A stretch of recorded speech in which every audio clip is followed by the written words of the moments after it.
Hello friends, welcome back to my channel. आज हम पढ़ने वाले हैं क्लास 4th अनुगूंज हिंदी बुक का 17th चैप्टर जो है रहीम के दोहे। इस पाठ का परिचय क्या है। रहीम का पूरा नाम अब्दुल रहीम खान खाना है। वह मानव के बीच धर्म, जाति व वर्ग के आधार पर भेदभाव को नहीं मानते थे।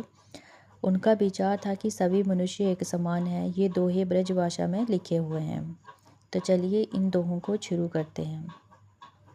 फर्स्ट दोहा क्या लिखा गया है। रहीमन देख बड़ेन को, लगो न दीजे डरी, जहाँ काम आवे सुई, कहाँ करे तलवारी। इन पंक्तियों में रहीम जी क्या कह रहे हैं कि बड़ी चीज़ को देखकर छोटी चीज़ का त्याग नहीं करना चाहिए। जहाँ सुई काम आती है वहाँ तलवार काम नहीं आ सकती। तरुवर फल नाही खात है, सरवर पिया ही ना पान, कही रहीम पर काज हित, संपत्ति सच ही सुजान। जहाँ पेड़ अपना फल खुद नहीं खाते, जैसे पेड़ अपना फल खुद नहीं खाते और सरोवर अपना पानी खुद नहीं पीता, वैसे ही सज्जन लोग अपनी संपत्ति का उपयोग दूसरों की भलाई के लिए करते हैं। दोनों रहीमन एक से, जो लो बोलत नाही, जानी परत है काक पीक, ऋतु बसंत के माही। इन पंक्तियों में रहीम जी कह रहे हैं कि कौवा और कोयल तब तक एक जैसे लगते हैं जब तक वह बोलते नहीं। बसंत ऋतु आने पर उनकी आवाज़ से ही उनकी असली पहचान होती है। दुख में सुमिरन सब करे, सुख में करे न कोई, जो सुख में सुमिरन करे तो दुख काहे होए। रहीम जी क्या कह रहे हैं कि दुख में तो सब भगवान को याद करते हैं, लेकिन जो सुख में भी याद करता है उसके जीवन में दुख कभी नहीं आता है। बिगड़ी बात बने नहीं, लाख करो किया होए, रहीमन फाटे दूध को, माथे ना मक्खन होए। रहीम जी क्या कह रहे हैं कि एक बार बात बिगड़ जाए तो उसे ठीक करना बहुत मुश्किल होता है। ठीक उसी तरह जैसे फटे हुए दूध को मथने से मक्खन नहीं निकलता।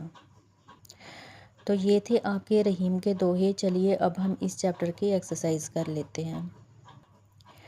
फर्स्ट आपके ये दिया गया है, सही वाक्य पर टिक का निशान और गलत पर क्रॉस का चिन्ह लगाइए। सज्जन व्यक्ति स्वयं के लिए संपत्ति संचित करते हैं, ये आपका क्रॉस आएगा। सुख में सभी याद करते हैं, दुख में कोई नहीं, ये आपका टिक आएगा।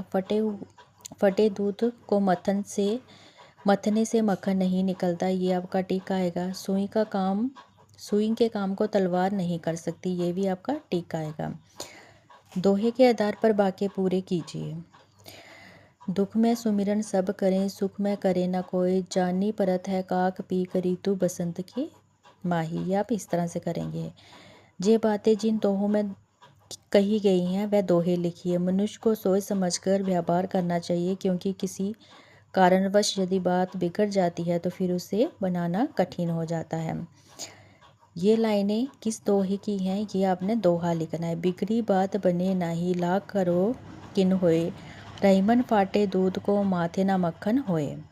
आगे है, बड़ी वस्तु को देकर छोटी वस्तु का त्याग नहीं करना चाहिए। ये दोहा कौन सा है। सुमिरन देख बड़ेन को, लगो न दीजे डारी, जानी परत है काक पीक, ऋतु बसंत के माही। नेक्स्ट आपका दिया गया है,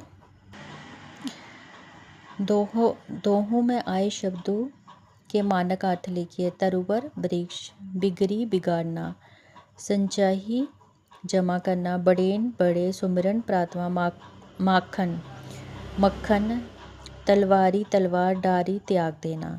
दिए गए शब्दों का वर्णमाला क्रम में लिखिए। जिस तरह से आपकी वर्णमाला आती है आ से ज्ञा तक, उसी तरह से आपने ये शब्द लिखने हैं। पहला आएगा काज, डारी, तलवारी, दीजे, पान, फल, बढ़ेन। ये आप इस तरह से लिखेंगे। तो चलिए अब हम इस चैप्टर के क्वेश्चन आंसर कर लेते हैं। मौखिक प्रश्न देख लीजिए। सज्जन व्यक्ति की क्या पहचान होती है। सज्जन व्यक्ति स्वयं के लिए नहीं बल्कि दूसरों के लिए धन संचित करते हैं।